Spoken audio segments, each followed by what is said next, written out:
Assalamualaikum warahmatullahi wabarakatuh. Salam Om Swastiastu, Om Namo Buddhaya, salam kebajikan, dan salam konstitusi. Kami dari mahasiswa Institut Agama Islam Negeri IAIN Bone, dari mahasiswa Fakultas Syariah dan Hukum Islam, Program Studi Hukum Tata Negara, kelompok 5, semester 5. Video ini dibuat sebagai bentuk pemenuhan tugas akhir di mata kuliah Perkembangan Hukum Pemerintah Daerah dengan dosen pengampu Ibu Marzina Fahri.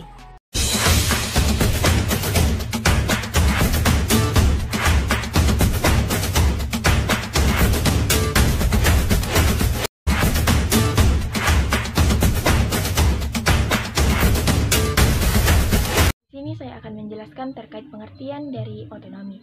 Secara etimologi, istilah otonomi berasal dari bahasa Latin yang terdiri dari dua kata, autos dan nomos. Autos di sini memiliki arti sendiri dan nomos berarti aturan. Berdasarkan etimologi, otonomi memiliki arti pengaturan sendiri, memerintah sendiri atau mengatur. Otonomi daerah dan daerah otonom adalah dua hal yang berbeda. Dalam makna sempit, otonomi memiliki arti mandiri. Nah, sedangkan dalam arti luas atau dalam makna luas memiliki arti berdaya. Makna dari itu, otonomi daerah adalah kemandirian suatu daerah. Kemandirian tersebut berkaitan dengan pembuatan dan keputusan mengenai hal-hal yang penting yang ada di daerahnya sendiri. Nah, bukan hanya itu, otonomi daerah menurut para ahli ada banyak sekali pengertian, yang salah satunya itu menurut F. Sugeng Istianto. Menurutnya, otonomi daerah merupakan hal-hal yang berkaitan dengan hak dan wewenang suatu daerah dalam mengurus rumah tangga daerahnya sendiri. Selanjutnya ada asas otonomi daerah. Berdasarkan Undang-Undang Nomor 23 Tahun 2014 mengenai pemerintahan daerah, terdapat 3 jenis penyelenggaraan urusan pemerintahan yang menjadi dasar bagi pemerintah daerah dalam pelaksanaan otonomi daerah. Nah, adapun asas-asas yang dimaksud adalah sebagai berikut. Yang pertama yaitu asas desentralisasi. Asas ini merupakan sebuah penyerahan wewenang. Penyerahan tersebut dilakukan oleh pemerintah pusat pada pemerintah daerah. Pemerintah daerah di sini memiliki wewenang untuk mengurus daerahnya tersebut secara mandiri. Hal ini berdasarkan dari asas otonomi. Yang kedua, asas dekonsentrasi. Asas dekonsentrasi adalah sebagian urusan dari pemerintahan yang menjadi wewenang pemerintah pusat pada gubernur. Hal tersebut karena gubernur adalah wakil dari pemerintah pusat.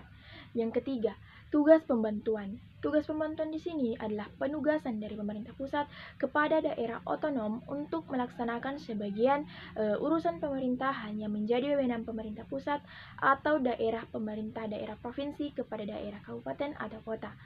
Dalam hal ini untuk melaksanakan sebagian urusan pemerintahan yang menjadi kewenangan daerah provinsi. Prinsip otonomi daerah. Yang pertama yaitu prinsip seluas-luasnya. Prinsip otonomi seluas-luasnya memiliki arti bahwa suatu daerah akan diberikan sebuah wewenang. Nah, kewenangan tersebut dipakai untuk mengatur serta mengurus urusan rumah tangganya sendiri. Kewenangan ini juga membuat daerah dapat mengatur pemerintahannya sendiri, akan tetapi harus tetap sesuai dengan peraturan perundang-undangan. Kedua, prinsip otonomi nyata. Berdasarkan prinsip otonomi nyata, suatu daerah akan diberikan sebuah wewenang. Kewenangan tersebut digunakan untuk menangani urusan-urusan dari pemerintahannya. Urusan tersebut didasarkan dari sebuah tugas, wewenang, dan kewajiban. Ketiga hal tersebut secara nyata sudah ada dan memiliki potensi untuk terus bertumbuh. Ketiga, prinsip otonomi yang bertanggung jawab. Prinsip otonomi daerah yang bertanggung jawab ini memiliki makna dalam suatu sistem penyelenggaraan pemerintahan. Prinsip ini harus disesuaikan dengan diperhatikan mengenai tujuan dan maksud dari pemberian otonomi.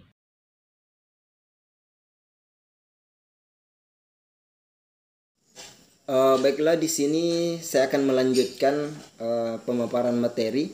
Tentunya yang saya akan jelaskan di sini itu terkait beberapa peraturan perundang-undangan itu yang pernah diberlakukan di Indonesia.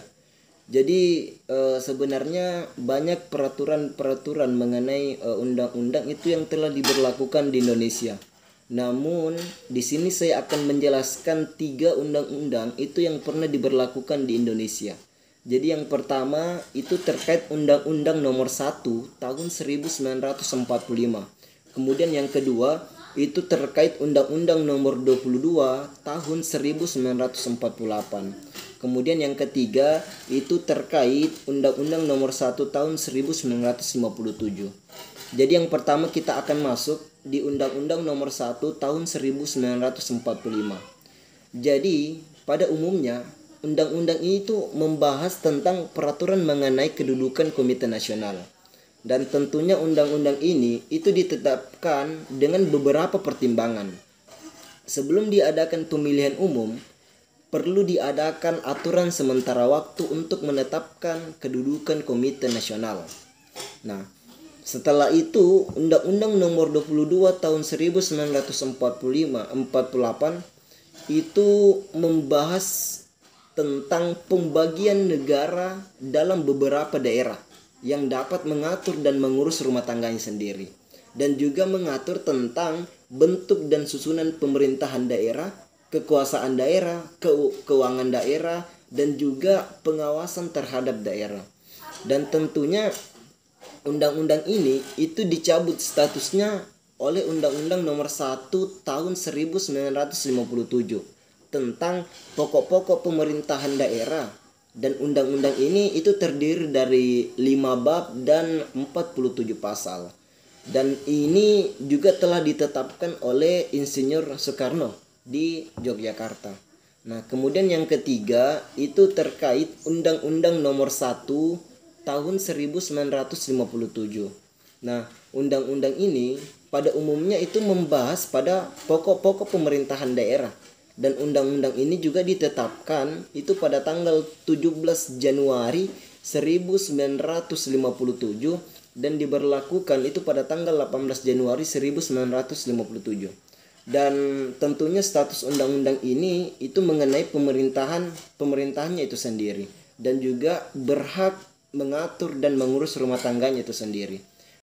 Baik, dan selanjutnya ada Undang-Undang Nomor 6 Tahun 1959 tentang pemerintahan daerah.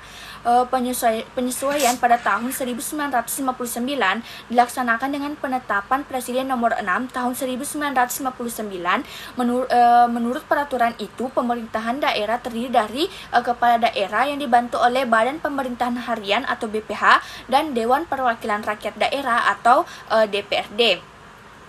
Kepala daerah diangkat dan diberhentikan oleh Presiden bagi daerah tingkat 1 dan Menteri Dalam Negeri dan Otonomi Daerah bagi daerah tingkat 2 dengan beberapa syarat tertentu. Kepala daerah dapat diangkat baik dari calon yang diajukan DPRD maupun dari luar calon yang diusulkan. Selanjutnya ada Undang-Undang Nomor 18 Tahun 1965 tentang pokok-pokok pemerintahan daerah. Pada periode ini berlaku Undang-Undang Nomor 18 Tahun 1965 tentang pokok-pokok pemerintahan daerah, di mana menurut undang-undang ini secara umum Indonesia hanya mengenal satu jenis daerah otonomi. Daerah otonomi tersebut dibagi menjadi 3 tingkatan daerah. Tingkat 1 yaitu provinsi atau kota raya, tingkat 2 yaitu kabupaten atau kota madya, dan tingkat 3 yaitu kecamatan atau kota praja. Undang-undang ini secara tidak tegas lagi mengakomodasi daerah dengan otonomi khusus dan secara sistematis berusaha menghapuskan daerah otonomi. Hal tersebut juga diterangkan lebih gamblang dalam penjelasan Undang-Undang Nomor 18 Tahun 1965 pada pasal 1 dan 2 serta pasal 88. Selanjutnya ada Undang-Undang Nomor 5 Tahun 1974 tentang pokok-pokok pemerintahan di daerah. Pada periode ini berlaku Undang-Undang Nomor 5 Tahun 1974 tentang pokok-pokok pemerintahan di daerah. Menurut undang-undang ini, secara umum Indonesia dibagi menjadi satu macam daerah otonom sebagai pelaksanaan asas desentralisasi dan wilayah administratif sebagai pelaksanaan asas dekonsentrasi, di mana pada daerah otonom mempunyai 2 tingkatan, yaitu daerah tingkat 1 dan daerah tingkat 2, sedangkan wilayah tersusun ke dalam 5 tingkat, yaitu provinsi, ibu kota negara, kabupaten atau kota madya, kota administratif, dan kecamatan. Baik, selanjutnya ada juga Undang-Undang Nomor 22 Tahun 1999 tentang pemerintahan daerah. Pada periode ini berlaku Undang-Undang Nomor 22 Tahun 1999 tentang pemerintahan daerah.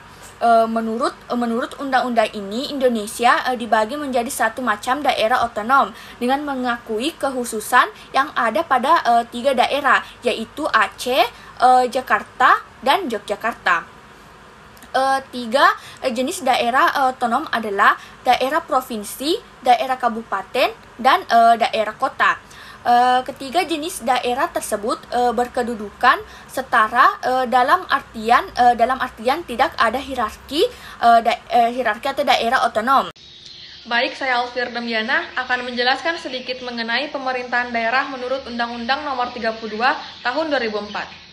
Jadi Undang-Undang Nomor 32 Tahun 2004 tentang pemerintahan daerah merupakan instrumen pokok dalam penyelenggaraan pemerintah daerah.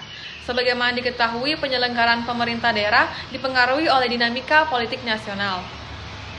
Berdasarkan Undang-Undang Nomor 32 Tahun 2004 tentang pemerintahan daerah, definisi otonomi daerah yaitu otonomi daerah adalah hak, wewenang, dan kewajiban daerah otonom untuk mengatur dan mengurus sendiri urusan pemerintahan dan kepentingan masyarakat setempat sesuai dengan peraturan perundang-undangan. Kewenangan mengatur dan mengurus rumah tangga daerah di negara kesatuan meliputi segenap kewenangan pemerintahan kecuali beberapa urusan yang dipegang oleh pemerintah pusat seperti yang pertama, hubungan luar negeri, kedua, pengadilan, ketiga, moneter dan keuangan, keempat, pertahanan dan keamanan. Nah, berdasarkan Undang-Undang Nomor 32 Tahun 2004, Pasal 1 Ayat 789 tentang pemerintah daerah, ada 3 dasar sistem hubungan antara pusat dan daerah, yaitu yang pertama, desentralisasi. Desentralisasi yaitu penyerahan wewenang pemerintah pusat kepada daerah otonom untuk mengatur dan mengurus sendiri urusan pemerintah dalam sistem NKRI. Yang kedua, dekonsentrasi. Dekonsentrasi adalah pelimpahan wewenang pemerintah kepada gubernur sebagai wakil pemerintah atau kepada instansi vertikal di wilayah tertentu.